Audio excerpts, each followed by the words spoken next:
अपनी जान से ज़्यादा प्यारी होती है। फसल बच्चों की तरह किसान पालता है और जिस तरह से सरकार ने रवैया अख्तियार कर दिया है कि अवैध तरीके से भी कब्जे लेने शुरू कर दिए हैं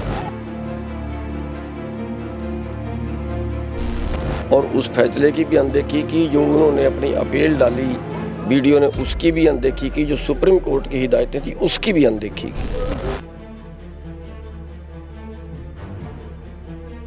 देखिए, ये तो अभी पंचायत बैठेगी, इसमें फैसला होगा, लेकिन जहाँ तक हमारे संगठन का सवाल है, हम इसको तब तक लड़ेंगे जब तक सरकार कानून नहीं बना मौजूद है किसान नेता गुरनाम सिंह चडोनी जी।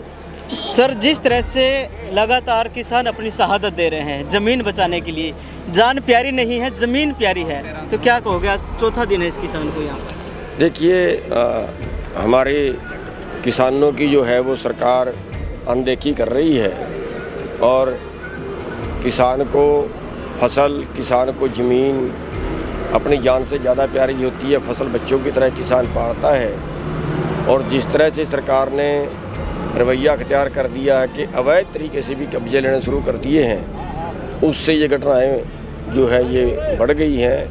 अब यहाँ पे 4 दिन से बैठे हैं और सरकार ने अभी तक कोई सकारात्मक रवैया जो अपनाना चाहिए था नहीं अपना रही। शायद वो देख रहे हैं कि कितनी ताकत लोग किसानों की बढ़ पाती है, तो उसी हिसाब से वो फैसला लेते हैं आगे। और कल एक किसान पेगा में भी बता रहे हैं जहर खा गया है, तो इस तरह से दुर्भाग्यपूर्ण है। और यहाँ का जो केस है वो कोर्ट का भी आदेश, कोर्ट ने भी किसान का कब्जा 24 साल बाद जो फैसला आया था इंद्र कुमार के पक्ष में आया था, इंद्र कुमार के पक्ष में आया था और उस फैसले की भी अनदेखी की, जो उन्होंने अपनी अपील डाली वीडियो ने उसकी भी अनदेखी की, जो सुप्रीम कोर्ट की हिदायतें थी उसकी भी अनदेखी की। तो इसलिए ये बनता है कि जो दोषी अधिकारी हैं अगर वो दंडित ना किए जाएं तो वो तो आगे भी फिर कहीं से दूसरी तरफ मिल के या पैसे लेके या कुछ भ्रष्टाचार के तहत वो और आगे बढ़ेंगे और आगे नुकसान करेंगे।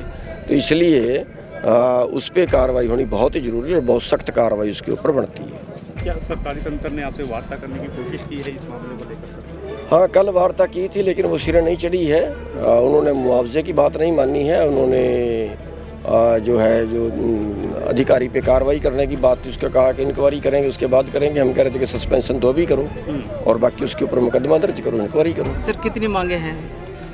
4-5 मांगे थी। मुआवजे की मांग थी, एक नौकरी की मांग थी, एक जो किसानों पे मुकदमे की है वो वापसी की मांग थी और अधिकारी पे कार्रवाई की मांग थी, एक जिस भाई ने बोली दी थी उसके भी पैसे वापस करने की मांग थी। श्यामलात भूमि को जो है पंचायतों के नाम कर रही है खट्टर सरकार, क्या सही मांग? मैं ये कह रहा वो श्यामलात जो है वो श्यामलात का मतलब है साझी।